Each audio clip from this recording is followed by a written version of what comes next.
1-2 from the lefty. He puts him away, struck him out. 11 strikeouts in his debut to tie the Red Sox record in his debut. Red Sox win it. They have taken the series. This was all about early power, and Connelly Early, who is magnificent, 11 strikeouts through 5 innings. He picks up his first major league win. The wild card race tied at the top between the Yankees and the Red Sox. Connelly Early, Connelly Early. Yeah, baby. Welcome into Boston has entered the chat here inside our Salem 5 studio. Travis, Thomas, George Balekji, and we are celebrating early. How you doing, my friend? My man, only you come up with that point. I mean, what not to celebrate about the kid? Oh, kid was nails, bro. 23 years old, 11 Ks in your debut. Sox with another shutout win. He doesn't allow a single run when he's on the mound, but is more importantly answering the call. Team needed him. Yes. Good lefty pitcher. Yes. 6th overall prospect in their system, and he steps up. Again, this is a team living day by day. For the Red Sox to get to the postseason because of injuries, it's huge when a 23-year-old prospect making his debut like Connelly Early steps up, especially how he did it. We'll start there, breaking down this historic debut, but we'll also get to NFL Week 2. Listen, I mean, we're one sleep away from Week 2 kicking off, these Thursday night games. And you and I last year, we rolled our eyes a lot on some of the Thursday night matchups. Not tomorrow. Commanders, Packers, are you kidding me? So we'll get into that. We'll break that down. And, of course, we're always talking to you, too. 617-790-0928. Get in here. Leave some voicemails. Let's break all this stuff down. Plenty to talk about around the town with all these teams. Well, let's start with the Sox, because you said it. I mean, they're beating the hell out of the A's. That's what they're supposed to do. And I don't want to knock this kid early because you can only start against who you can start against. They're telling you, hey, here you go. We're throwing you to the Wolves, kid. Good. I'm glad it's the A's because he came out there and absolutely dominated, George. And you and I talk about this all the time. The big three we trust, right? We know the names, Crochet, Bayo, Giolito, blah, blah, blah. But that 4 and that 5 right now with this team currently and moving forward with the playoffs looming, they're big question marks. So all these kids getting caught up and pitching well. Tolle, we'll see this afternoon. Early, we saw last night. These kids are making an impact immediately, George.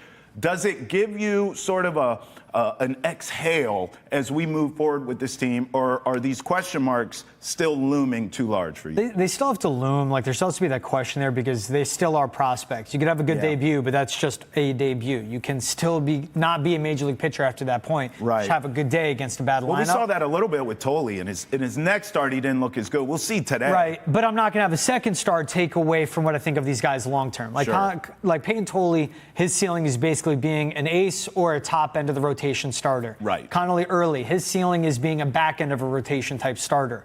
Will they be that this year? Will they be that in the playoffs? No. That's bringing them along way too quick. They are prospects. They are rookies. They are young. There has to be a ramp up period to that spot. But the guys getting this exposure in these tight games, I mean, think about it, too. The Red Sox, 4 runs in the first, thanks to 2 home runs. Yeah. Then a run again in the next inning. But then after that, bats go cold for a while. It was a tight game. It's not like they were producing a lot of runs consistently behind him, though he did have that buffer. It's in these tight spots with the intensity up for them to have this exposure at the major league level. And even talk about Early with his biggest strikeout of the day, 4th inning, bases juiced, 1 out, back-to-back Ks to get out of that jam, including Lawrence Butler.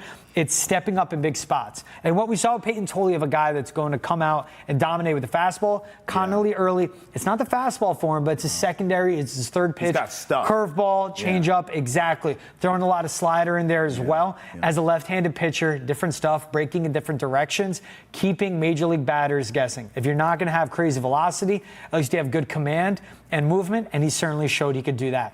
It was against the A's. It's a team that's struggling. They got shut out a second night in a row. There has to be context with the debut.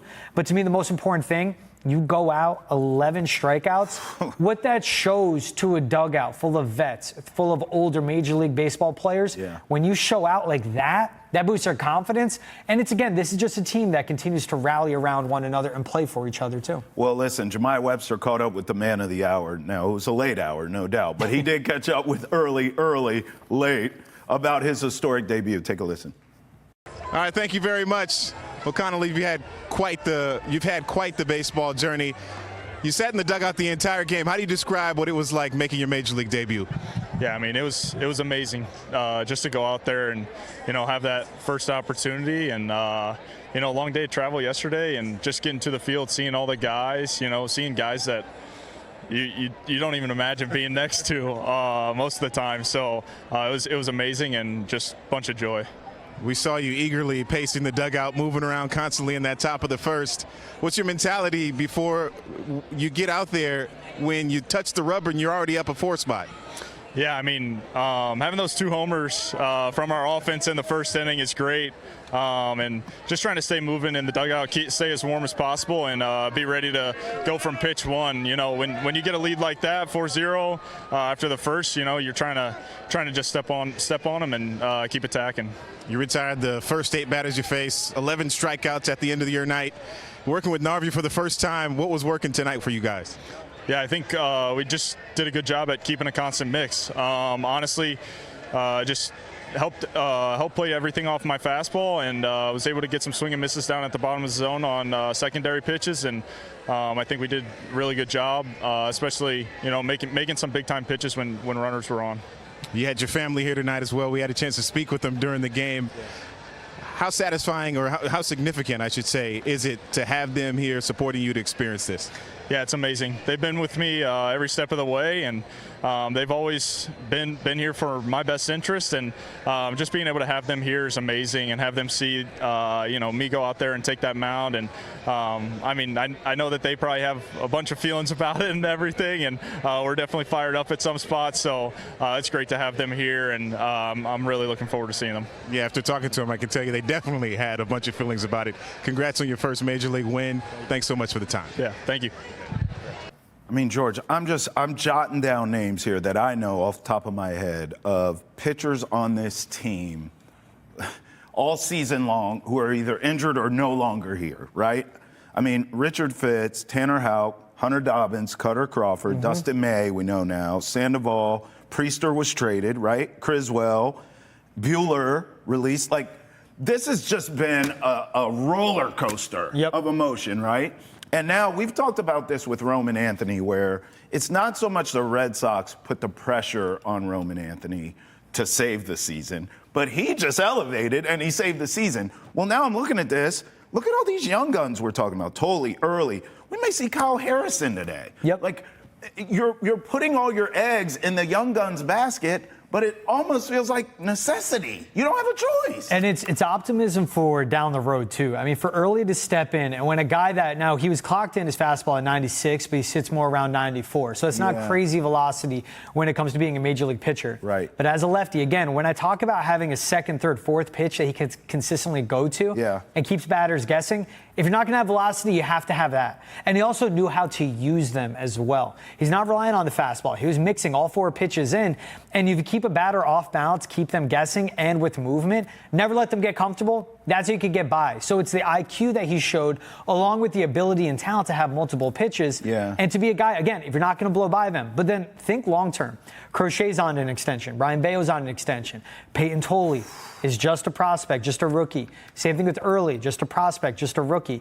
That's where it goes. What's the now? Early and Tolle stepping up when the team is called on them in their debuts. The long term, next season, the season after, you could see that be the top 4 of their rotation. That be the core with different types of pitchers. Lefties, righties. Whatever you need. High velo, like you see with Crochet and Tolle. Obviously, Crochet is nasty stuff. Or a contact pitcher like a Brian Bayo, and then a Connelly Early that keeps batters guessing. Just to picture that over the course of a playoff series, where it's a different type of starting pitcher every day, batters cannot get comfortable. No, you're absolutely right. I even think about the draft. I mean, they drafted all those pitchers. So you even have another wave coming after all these guys. It's insane here. Look, we've heard from everyone about all this, including the kid himself, except from you. 617-790-0928. Call us, get in here. What'd you think of Early's debut? We also haven't heard from Alex Cora on the kid's debut, so let's do that right here. He was really good. Since he got here, under control during the meetings, in the clubhouse, in the training room, he was prepared too, which was eye-opening. He did his own homework, went through it with the coaching staff, and he executed. There was some traffic there, but he never panicked and gave us 5, and that was good enough. The emotion, the pitch mix. So what stood out the most? The composure, to be honest with you. You're getting to know all these kids, man. Like last year, everybody was talking about the position players, and if you look this year, how many pitchers have impacted this team, and that's what makes it special, right? Like everybody was talking about, the number one farm system because of the 3 players that, have contributed this year, but there's more, and there's more players down there. And so I tip my hat to the organization, to player development, because they've done an outstanding job producing players, and when they get here, they're ready to go, and they have contributed. What do you think about, you retired in his first 8 batters. What was you thinking what he was doing at that moment before he gave up 2 hits? He was executing. Good fastball, good changeup, under control. That's something everybody has been talking about the last few days, and they were right. He was outstanding. Okay, let's have a big picture conversation here because last scene, the Tigers scored 9 runs in the 7th inning on the Yankees last night. I mean, fantastic stuff there. So the Yankees are melting down. Meanwhile, red-hot Red Sox. It feels to me like it is inevitable for a Red Sox-Yankees wild card matchup. Yep.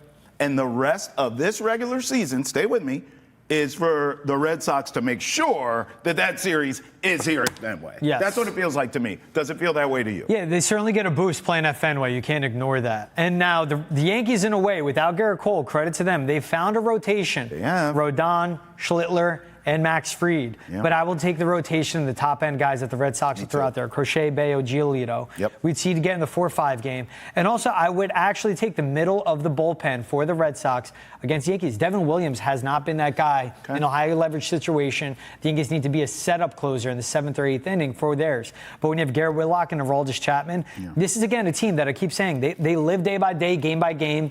And in a lineup that is without Roman Anthony right now, obviously traded away Rafael Devers way back earlier in the season, they are batter by batter. And that's where I would take Alex Cora as a manager, and that's where they have the advantage. But it's also how they've played at Fenway. It's how this team has rallied around one another. And they've adapted as the season has gone on. They've been plagued by injuries. They've been plagued by roster moves, stuff not working out either.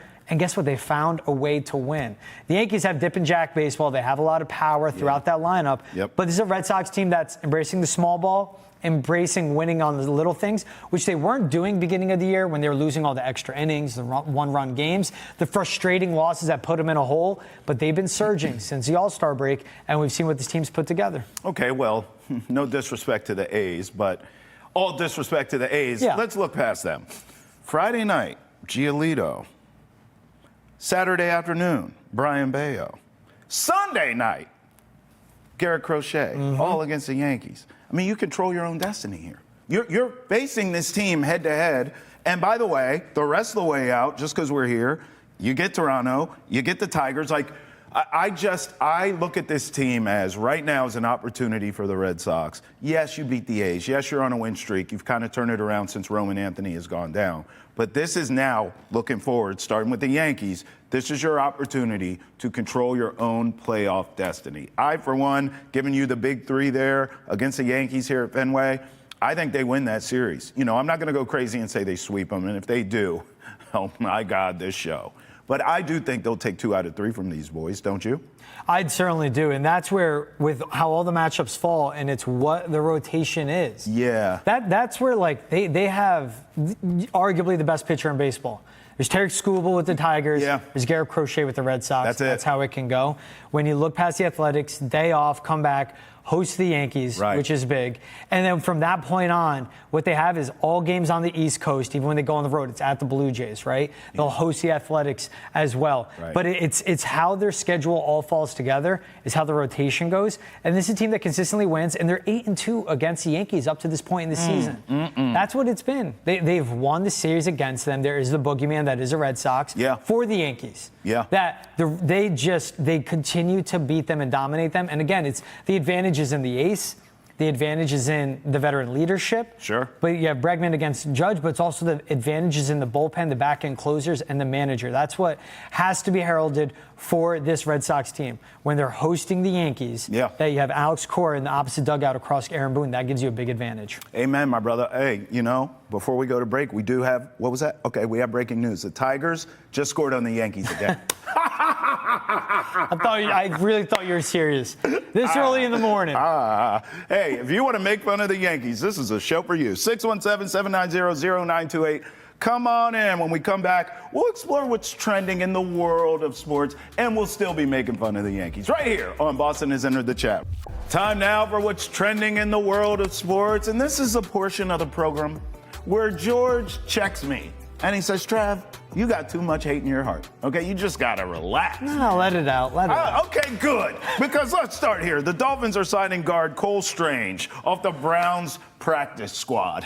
Whoop-de-doo. I mean, what am I supposed to be losing sleep over Cole Strange giving up any information to the Dolphins? Yes. Not no, but hell no. I ain't worried about that. That's exactly it. Please. Who was he practicing with all summer long? Whose playbook was he learning? Was he practicing? Was he? Yes, he was. Because every time I look up, he's on the trainer's team. Hey, even though he's on the second and third team, he was practicing. But it was a matter of him not being seen reliable in that building. Look, I'm just going to say, you're the Dolphins. You got your butts whooped by the Colts. You need to take every advantage you can get. Their offensive line also is really bad. So can you get a young, athletic guard that is built for the speed of this offense? Sure. Do you need him for a few games and he can be healthy? Sure. And then also, does he come with some insight into the playbook? Yeah. And also for Cole Strange, I mean, the lone real winner in all of this is Cole Strange because he went from Cleveland now to Miami. So that man's going to be fighting his butt off to stay in Miami because he does not want to go. You think he wants to go back to Cleveland? I want him off my screen. We see the tweet from Tom Pelissaro. Let's get rid of Cole Strange. I'm sick and tired of being sick and tired because he's a first-round bust. And no one talks about it. Everyone's just like, well, it's not his fault Belichick drafted him in the first round. True. However, he was here. He had an opportunity. Every time you blinked, he got hurt. And then when he was healthy for 5 seconds, he couldn't play. Good riddance. Go to the Dolphins, go to the Jets, go to the Bills for all I care. It doesn't matter. You suck. The end. He does stink. I'm not saying he I'm doesn't. just trying to tell you. I'm just saying there's an advantage of having him in that locker room. Well, for the Dolphins. We'll see. I think that team's soft. I don't give a damn. He could tell them all the plays. Does this lead to a Patriots loss to the Dolphins? No, in my opinion. The only thing I can justify for the Dolphins to pull off an upset against the Pats is that it is in South Beach. But that team looked so bad on Sunday. Yes. The Patriots did not look good. I'm not saying they showed anything for me but they're not going to implode. Gave me confidence. Yes. It's not that they're not going to implode. Everything that they were bad about, they can correct. That's right. The offensive line has to be better with its execution, but Drake May and Josh McDaniels have to be better with their play calling. Yeah. Drake May has to be quicker with his processing. He needs to get the ball out quick. Yeah. Because even times when he was getting hit or had bad throws, I go, oh, well, how much time do you have in the pocket? 3 seconds plus. That's not good. That's not good enough. That's a poor reflection on the QB. Yep. And when watching back on that game, same issue I saw early in last season. A lot of the timing when Drake May is at his hitch, where the routes are for these receivers, way too far downfield. Either Drake May needs to slow down his dropbacks or the receivers need to shorten their routes. Yeah. And at the end of the day, they don't have man beaters. I think it's a marriage of both, but they need to get the timing down. Guys need to get open. They need to be smarter. And when it comes to the defense, too, they just got to clean it up on the back end. Yeah. Can't let up a bomb on 3rd and 24 first down to a rookie that only runs fly routes. The Patriots can correct their mistakes. Yes. For the Dolphins, that's who they are. Yeah, that's why I bring up implosion. You're right. The Patriots can correct their mistakes, but there's no talk of Mike Vrabel's losing the locker room. You have that already after 1 week in Miami. That is an implosion waiting to happen. That entire franchise right now is a powder keg. You have Tyreek Hill, issues off the field, cussing people out on the field. Mike McDaniel doesn't look like a genius anymore, does he? Tua looks concussed, and he didn't even get hit. I don't know what's going on with that team. And so if you lose to the Patriots and you're 0-2 in this league, you lose. That's how that goes. And I could see an implosion there, starting with Tyreek Hill leading the mutiny there in Miami. In other news where I'm going to hate, Jabril Peppers, Jersey's finest, expected to sign with the Steelers, this according to Rap and Rappaport. Here's a Rap Sheet tweet here. Look, I like Jabril Peppers. I've been a fan of his entire career. I think he's a starting safety in this league. I think he's a good, not great player. However, unlike George here, when he was let go, I didn't bat an eye. I'm just like, okay, I kind of get it. Like, first of all, we hear a lot of talk, going back to Duggar more so, but we hear a lot of talk about how some guys are struggling on the back end to pick up this new defensive system, okay? I'm not saying Jabril was that guy, but I'm just saying there's some issues on the back end of the defense. Christian Gonzalez not in the lineup yet. There's a lot of things going on.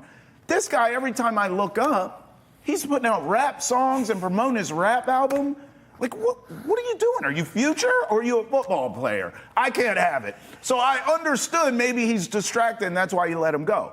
With all that being said, even though I'm not losing sleep, he's not a Patriot, I don't like this. Unlike Cole Strange with the Dolphins, where I'm like, whatever, the kid sucks. Peppers with the Steelers adds is a to that little, defense. And with Deshaun Elliott going down, Jabril Peppers fits that role. Yeah. Not coverage, but more of a run defender, run stopper, be in the box. Exactly. And this is a defense with a really good front seven, a good secondary around him that can take care of the coverage. He could be that guy that's an extra defender in the box, clean up anything that breaks through. It should be a heat-seeking missile. He fits Pittsburgh a lot. He does. And again, let's go to week 3. That's when the Patriots are hosting the Steelers. Same thing. What was the offense he was practicing against all offseason long? What was the defense he was learning all summer long? Yeah. There will be trade secrets he can benefit the Steelers with. And two, as well, that's a defense that needs his help.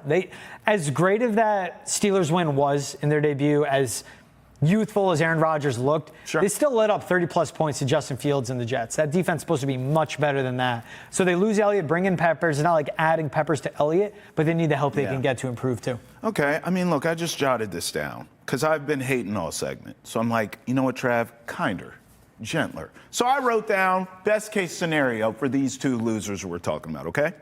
Cole Strange plays Sunday against the Patriots. That's a milestone. Good for you, bro. That's your revenge. Hold the L because you're going to lose the game.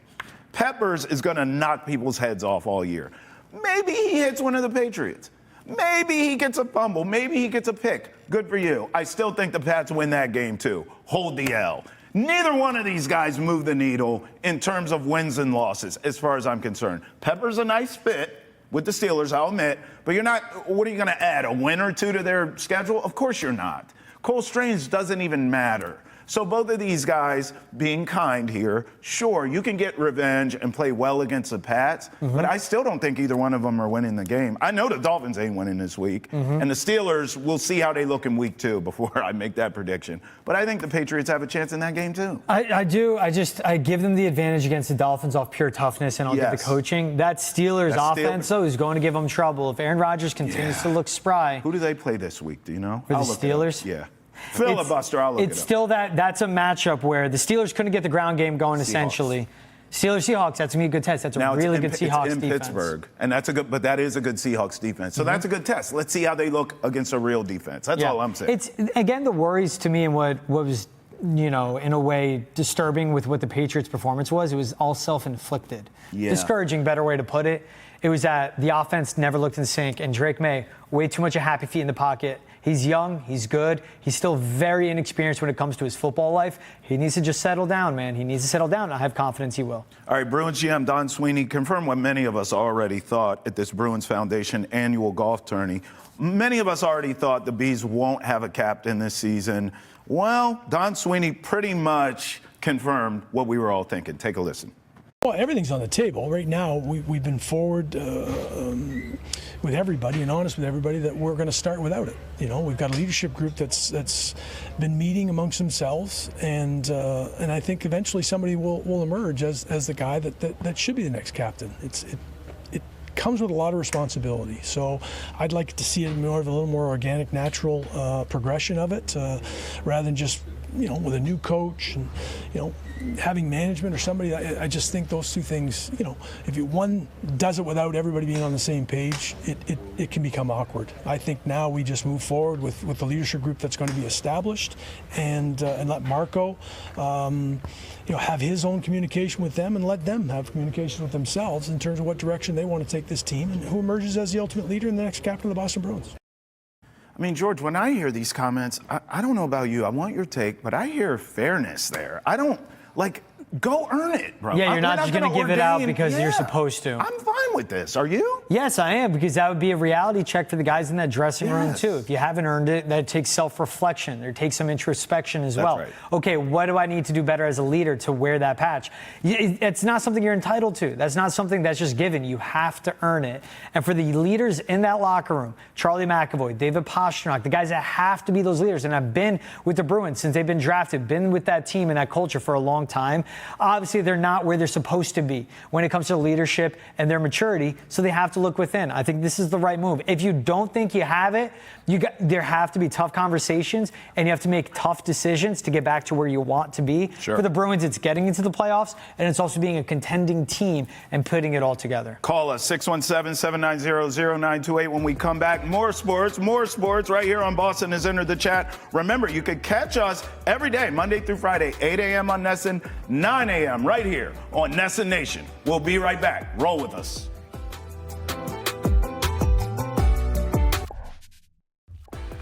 Welcome back to Boston Has Entered the Chat. Our guy, Nat Gordon of the Play Tessie podcast, who is running on no sleep at all and still looks great. Welcome to the show, my friend. Man, you're too kind. Thanks for having me, guys. Of course. So let's start with Connelly Early. I mean, my God, we've been celebrating him early in this show here. What did you think of the historic debut from the kid? I couldn't believe it. Like, you see a guy get called up, and, he's had a great season in AAA, 2.6 ERA in the minors this season, and, he gets called up. It's like the 15th option they've had as a starting pitcher this year. They've gone through it all. The depth has been tested, and it's a guy who isn't supposed to be up right now. And to see him go out there against a big league lineup with some big league talent and tie the record for strikeouts by a Red Sox pitcher in their major league debut, 19 whiffs, didn't let up a run, 5 innings. I was just hoping to get, some outs in the fourth, and we'll see what you can do from there with the bullpen. But he was in control the entire night. Just the ultimate respect from not just the fan base, but from his teammates, from his coaching staff. Everything they said after the game, just was so impressed with what I saw. And not to say it was super unexpected, but it was kind of unexpected. Yeah, we can say, someone should go out regardless. I mean, you make your major league debut and you get a win. Yep. That's a win right there for Connelly Early, just 23 years old. You strike out 11, and you shut out a major league lineup. Maybe the A's, but they got some good hitters in that. What jumped out to you the most when you were watching Early's debut, especially a guy, look, it was four-seam heavy, but he showed off that he has a repertoire to him, a cutter, a curveball to mix in, so that he has his secondary, his third, his fourth pitch in his bag. So maybe this isn't a kid that wins with velocity, but he can keep a major league hitter on their heels and guessing. Yeah, it's funny to watch his debut so soon after Payton Tolle's, where it was just fastball, and he just blew away the Pirates. And now this kid, he throws a whole arsenal, and his changeup might have been his best pitch, and it's just impressive. I think what impressed me the most was just pitching in tight spots, and that's something that people said about him coming in, is that this isn't a guy who's going to get phased. He had the bases loaded, 1 out. I believe it was the 4th inning, and back-to-back strikeouts to get out of that inning without even a run allowed. And, it was a spot where he could have. They were up 5 runs already. And, yeah, he could have 1-run scores and you're okay. You're up 5-1. You're probably going to get the win. But, no, I mean, back-to-back strikeouts. He was just in complete control the entire night, had a command of his entire arsenal, just everything working for him. And, considering he flies across the country the day before, all the hecticness that comes with making your major league debut in that spot, just can't say enough about what he did. Bro, I know you're a sicko for this stuff, so I'm going to ask you to put your scouting hat on. I'm sure you love exercises like this because you talk about the young guns in this pitching staff now. Break down for me these 3, because to me it's these 3. Hunter Dobbins, Payton Tolle, Connelly Early now we see. I mean, you talked about how Early has a lot of stuff. It's not just a fastball. Break down each guy for me, how they're unique, because all 3 of them feel like the future in terms of the pitching staff, along with a Garrett Crochet, obviously, and Brian Bayo.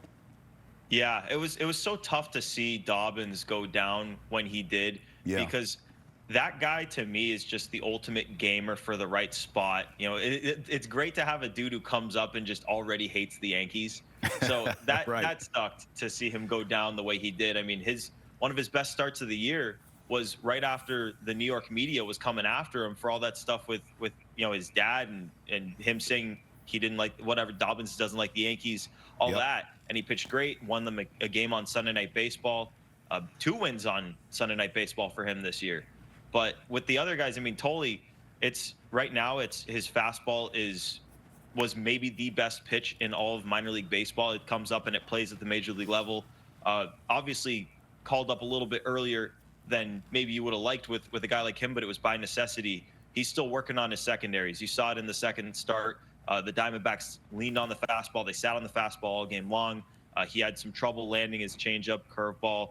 He's got a cutter and a slider that he uses too, and those may be his second and third best pitches. So going to be on those pitches for Tolle to continue to have success at the big league level. But it is a raw talent.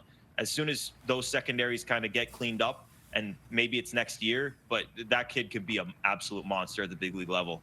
And then Early's just, go ahead. No, well, you told us you like Early's fastball, but you like all of his stuff. Go ahead with Early, and then I have a follow-up about Tolle for you. Yeah, Early, to me, it's the complete arsenal. And I think his changeup is probably his best pitch, but it's a completely different profile than Tolle, because Tolle, and Rob Refsnyder was talking about this after the game about Early, but you see so many of these kids come up, and it's just they're throwing 100 at you, and they're overpowering, and it's like we've never seen this many guys with crazy stuff before. But with Early, it's pitchability. He's got a good fastball. His velocity has increased the last couple of years, but because of that, he had to learn how to pitch without it, and that's how he developed a really good changeup, good curveball. He had a slider he threw last night. Like, he's got a full arsenal. He can command it all, and really that's what got him to the point of getting to the upper minors. And then when the velocity came, that's really when his career took off. All right, so Tolle looked good in his debut, not so much in his last start. What are you expecting today from the kid?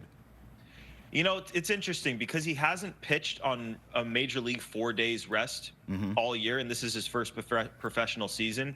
So they are going to keep his pitch count down. I think he's going to, you're going to hope to get 3 or 4 from him, but to be honest, and to be a little bit more realistic, it could be 2 or 3. Like they may pull him at 50 or 60 pitches. Like, they're going to be extremely careful, but I expect him to still, be effective. I know he hasn't pitched on this rest, but he's still got an elite fastball. It's a lineup that has trouble with left-handed pitchers, as you've seen the last couple of days. So I do expect Payton Tolle to come out and give the Sox a chance to win, and then probably are going to see Kyle Harrison come in after him, and that's another lefty who hopefully can get you those two to the 6th inning, to the 7th inning, and you go from there. Kyle Harrison, that's a name that, what, is he a starter? What's up with Kyle Harrison? I feel like he's like, I never see the guy. So I know he traveled with the team. You assume he's going to pitch. Is this like out of a bullpen situation for him moving forward, or is he a guy that has a chance, you think, to start and get in this rotation as well, like the rest of these guys? Yeah, moving forward, he is going to be a starting pitcher. This is a little bit strange right now just because in preparation for starts, they had him kind of off schedule, throwing 3 innings so that he could potentially make a start on short rest, and that never ended up happening. And then he had the ankle injury, and so he threw Sunday for 1 inning sort of to get tuned up for whatever role he's going to be in today. But moving forward, yeah, he is going to be a starting pitcher. It's a guy they're overhauling his arsenal right now, and it's a work in progress. So, what we see today won't be the final product that hopefully we see next year. But this is a kid who, a year ago was one of the top pitching prospects in the sport. And, I think the Red Sox still do have high hopes for him, but it is going to be a work in progress with him. Okay. And hey, we'll still see. Whatever the distance that we see Payton Tolle go tonight, Garrett Whitlock, Aroldis Chapman, long rest for them, what they've done for the bullpen. Even last night with, Early just going 5 innings, they didn't have to empty out the entire arsenal. Yes, Weissert went in and got the job done, but still, again, Zach Kelly with some rest in between as well. Right. So do you see that with Tolle? You say, 3, 4. You think they keep easing him into the role of being a starting pitcher and maybe not really trying to push him into being a 5, 6 inning pitched type of guy? But I guess in a way, Nat, is it saving the arm for when October rolls around to keep it fresh there, where I think he'll just end up being a bullpen guy, which is fine with someone at his age and lack of major league experience? Yeah, at the minor league level, they were already talking before he got called up about winding him down just because it is his first professional season. So it was a little bit surprising to see them push him into the 6th in his debut. It was a little bit surprising. He didn't end up going 85 to 90 pitches in his second start, but that was their target. Obviously, he was a little bit shaky. They got him out of there before that. But yeah, I do see them maybe preparing him for a bullpen role in October. This is a guy who in 1-2 inning spurts can be dominant at the big league level even now. So yeah, right now you need him to throw innings to get you to the finish line, but it could be down the stretch in a role sort of like you're seeing today, where you piggyback him with another guy, he goes 3 innings and really empties the tank in those 3 innings, and then by the postseason it's a couple innings and he comes in the 5th inning when a starter needs to come out. The possibilities really are endless, but they do have to be careful because, again, this is his first professional season. So they are going to be careful. To be honest, I'm surprised they haven't been a little bit more careful to this point, but you can tell that they're going to be careful with him on shorter rest today. I mean, it's desperation at this point. You mentioned like the Hunter Dobbins injury. It's Richard Fitz going down. Yep. Tanner Houck and Cutter Crawford never able to break through in the rotation or even the bullpen with this team. In a way, it's desperation where they got to leave every stone unturned when it comes to the prospects. We saw Tolle step up. We just saw Early step up. Let's see how Kyle Harrison does. But nothing talking the athletics and talking like the minutia of the prospects. After this athletic series is done, it's Yankees, it's Tampa, it's Blue Jays, it's Detroit. There'll be the athletics sprinkled in there again. But we see that they're knotted at the top of the wild card standings. Red Sox now with 81 wins. What will it take for the Red Sox to bypass the Yankees, not just in the series, but when it comes to the playoff and wild card seedings? Well, so much of it is going to come down to the series because Yankees have a couple of games before that, and they're against the Tigers, and the Red Sox have their game today. So if the Sox can win today, maybe the Yankees split the next 2 against the Tigers, you'll go into that series a half game up. You take 2 out of 3 in the series. Now you've got about 12 games left in the season. You're a game and a half up on the Yankees. And I know game and a half doesn't sound like a lot, but as the season winds down and you don't have much time left, it is a lot. And, the Yankees, you're going to need it because the Yankees, they've got like the Twins, they've got the White Sox, they've got a couple series with Baltimore, who I know has been playing better baseball, but yeah, they've got an easier schedule than you do. So you are going to have to take the series if you want to overtake the Yankees, in my opinion, and certainly are going to have to probably take every series moving forward if you want a shot at that division. You guys are being so nice to the Yankees. I don't know if it's because it's early in the morning. My man just got off a flight. Like, what's wrong with you two? Did you not see? Oh, breaking news. Yep, the Tigers just scored on the Yankees again. Like, they gave up so many runs in 1 inning. I think it was the 7th inning to these guys. The Yankees are losers. Here's the question I have for you, Gordo. Is this series at this point, because it feels inevitable, like we're headed for Red Sox-Yankees in that wild card matchup.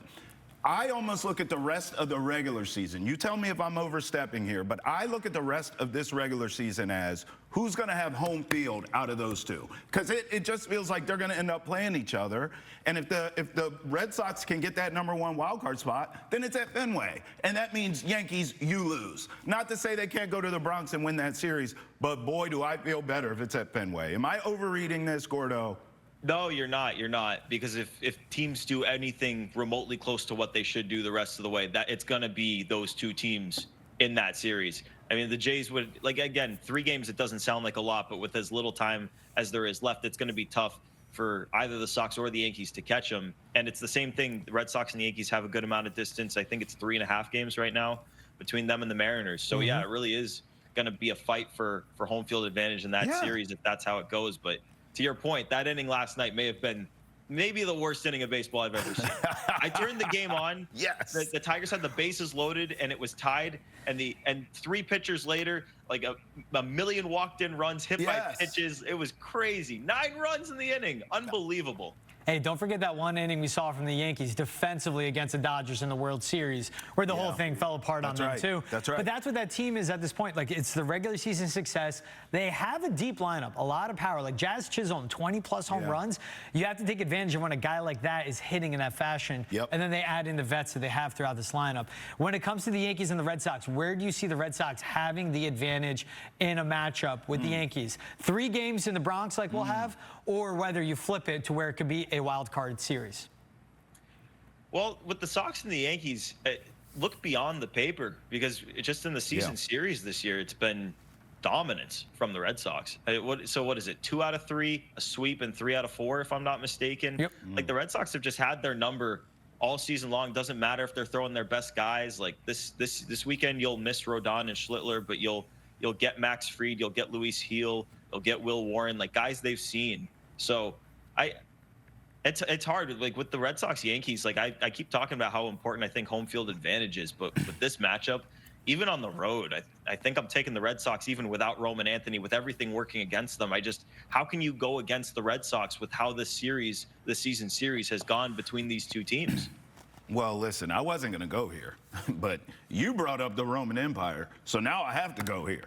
Okay, we're having this conversation, all three of us and the folks at home, about Yankees, Red Sox, and the wild card matchup. If it's at Fenway, I don't know about y'all, I will be putting my money on the Red Sox. So now, are we talking about Roman Anthony coming back for that next series? Because that's what Alex Cora said. Alex Cora said if we can advance to that point, we may get this kid back. Do you see Roman Anthony coming back in the postseason? And do you also, follow up, do you see that helping propel this team to a deep playoff run? Well, if they can make it to the point where that kid gets back, that's the ultimate boost to a team. And some people have talked about, oh, well, he's not going to get a rehab assignment. I mean, have you seen this kid play? The kid just jumps off the charts, and it just feels like he's capable of anything. No moment phases him. That homer he had last series in Yankee Stadium was like a career maker, and he's 21 years old and a rookie. Right. Like, it was unbelievable. But you are going to have to get to that point. That's going to mean getting through the wild card series. It might even mean making it through the division series. And it's not going to be easy, especially without him. But if you can get to that point where you get him back, I'm taking the Sox against anybody at that point. I mean, having the momentum of winning multiple series and getting Roman Anthony back, give me the Sox there. The one concern for me when it comes to Roman is that with the oblique, he can't swing the bat. Right. But you would think a guy that is a rookie, is young, but with Alex Bregman and Trevor Story in that clubhouse with them, they're at least saying, get down in the cages and watch pitches. Keep your timing sharp, because that'll be the big thing for him. As long as his timing is back when he gets back into a lineup and he's healthy, if your inability to swing it back can affect one thing, you can make it up at least with his eyes still being ready and he's keeping those sharp as he's away from the game. That's right. Yeah, I remember last year talking to Tristan Costas when he couldn't swing either, and he would just sit in front of the Tragic machine and just watch like Garrett Cole pitches and just watch them go by. I don't know if that's what Roman's doing, but yeah, hopefully a good amount of it, because he's going to have to come in ice cold whenever he does come back. And yeah, I have so much faith in the kid. The kid is an absolute baseball freak. So many guys I would think, oh, their timing's going to be off, they may not be effective, like literally any other player on the team. But with him, I have the ultimate confidence in his abilities. Zero concern for me. Gordo, last walk-off for you here. George has already given me sort of a blueprint of what to expect, so I'm going to ask you the same question. This will be my first playoff experience at Fenway since I've been in town. What can I expect? Because I am looking forward to it, my man. Oh, it's special, man. It's so special. It is. The last time the Red Sox were in the playoffs, I got to go to a few games, and one of them was that Red Sox-Yankee wild card game. Oh. And I'll tell you, I've been to 2 World Series games in my life, one in 13 and one in 18. And that wild card game against the Yankees was as loud as I have heard that ballpark. And I think part of the reason for it was because at that point, with the pandemic, and also, the Red Sox hadn't been in the playoffs in a couple of years, people were starved for it. And people are starved for it right now. So if they get back there, they play games at Fenway Park, I expect it to be absolutely rocking. I've been thinking about it all year long. I cannot wait. Yes. Oh, it's everything I dreamed of. Thank you, Nat. Well, we appreciate you, man. Nat Gordon of the Play Tessie podcast. We'll see you next time as we get closer and closer to the postseason, my man. Thanks for getting up early with us. Love you guys. Thanks for having me. All right, when we come back, we're talking football. We'll go from the baseball diamond to the gridiron. We're talking about the Week 2 slate in the NFL. Roll with us here on Boston Has Entered the Chat. Yes, the Salem 5 studios here for Boston Has Entered the Chat. Now we're talking some football, George. Now we're just one sleep away from a huge Thursday night matchup. We'll get into that. But I want to start with Pat's Dolphins. Sort of first combo here. We have all week to break this down. But look, I know the games in Miami. I know the history with the Patriots going down there. It's not always great. I get it. but this Dolphins team is soft. They are soft, bro. All caps lock. Their coach does not inspire anything. I think he is a mad genius, like drawing up plays. I think he has a great offensive mind. He has worked wonders with Tua, no question, except for last week. But in the end, he's not a motivator. He's not a Mike Vrabel type to get in your face and get you fired up and get some physicality out of you. Now you got Tyreek Hill stuff off the field. You have Tyreek Hill cussing out people on the field. I just think they have a lot of noise. So I'm looking at this as neither one of these teams can afford to go 0-2 and think they're going anywhere this season. However, I think the Dolphins are a mess. The Patriots aren't a mess. Yes. They just didn't play well against the Raiders. I like the Pats in this game. I think it starts there because the only way, every time we were going through the schedule, I was saying win or loss. The only reason I can give a loss for the Patriots in Miami is because it was in South Beach. Yes. But after watching the product of football the Dolphins put out on the field against the Colts. Now that's a good Colts defense with Luan Arumo in his bag and a good front seven. George. That's Daniel Jones revamped. But, like, if you let Daniel Jones dice you up like that, like Jonathan Taylor never really even got going himself. And he ran the ball well. They just didn't give it to him a ton because DJ was killing it. Exactly. If you let Daniel Jones dice you up like that, like Josh McDaniels has to be watching that tape. Drake May has to be motivated after his bad start on Sunday that this is a soft Dolphins team, a bad defense, a bad offensive line where the D-line for the Patriots, when they pinned their ears back, when Terrell Williams stopped getting cute, started dominating the game, that's where I have faith in this bounce back. And this is also with reports in the Dolphins coming out that any phone call they get about Tyreek Hill, they're hanging up on. Because they can't afford to trade him away. Mike McDaniel is coaching for his job, coaching to keep that locker room together. If they trade away Tyreek Hill week 2, everyone's going to be looking around at him like, what? Sure. You're going to trade away one of our best players? We're all about speed, and you're trading away Tyreek Hill? Yeah. That is a team that is in desperation mode, but they just don't have the coaching to take advantage of that. Yep. There are teams that can play desperate, win out, they can rally around their coach. Sure. I just don't believe Mike McDaniel is that type of head coach right now. He's a good offensive mind. Yes. He could be a good head coach right now. Yes. How many times do we see guys become a head coach, get fired, get a cup of humility, then come back and be a really good head coach in the NFL? That's right. We just saw that who the Patriots face in Pete Carroll. I mean, with the Jets, with the Patriots. He goes to USC. Then he became a national championship winning coach there. Then he became that Seahawks head coach that won a Super Bowl. I'm not saying Mike McDaniels is going to follow that same trajectory, but he's not a motivator of men. He's not a leader of men right now. Pete Carroll sets a culture and is a motivator. Yeah. McDaniel doesn't have that. He feels like an offensive coordinator to me, but we'll see. Commanders Packers tomorrow night. My man.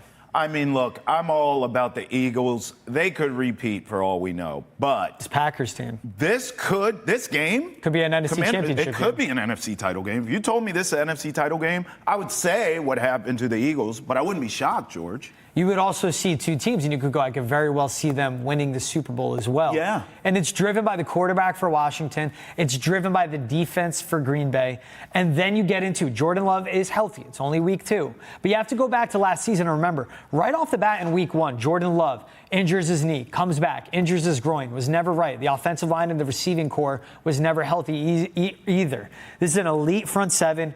Good secondary. Jeff Hafley with this defense for the Packers is good. This is a great test early on for Jaden Daniels. And also that Washington defensive line looked really good. It was week 1 against a bad Giants offensive line, but the Commanders' front seven looks good.